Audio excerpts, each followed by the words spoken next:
Here are my favorite reads of 2023. I feel like this first book is criminally underrated. It is A Spark by One Star's Ocean by Scott Johnson Yasufuku.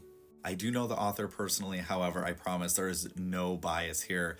This book it's a poetry book. It is full of some of the most beautiful writing I've ever read. Here's two separate passages just so you get an idea of the writing. Oil rainbows the puddle deepened by decades on tar. A small pond to protozoa spreads by tires into fingerprint. Executives are parasites profiteering brief and hollow happiness. The truth is child self, a cloth square drifting, no wires attached. I can't recommend this book enough, and he has another one that he wrote that I still need to read. Okay, so the second book for me.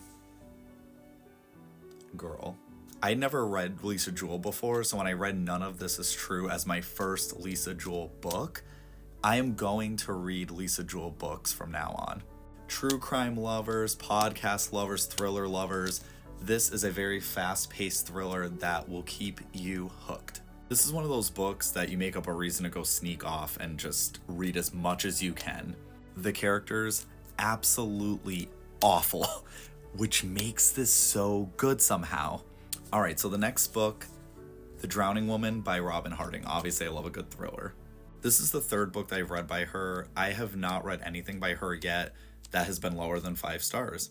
There are many twists in this book, and I still remember the moment when I was reading and my face went.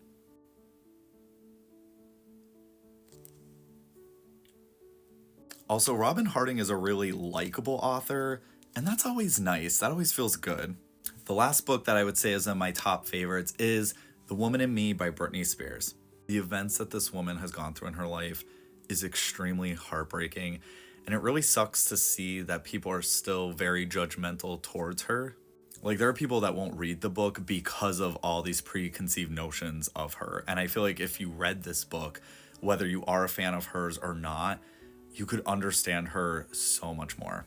My heart goes out to Britney, and I hope she's doing so much better than she has for at least the past decade. So those are my top picks. Share yours down below.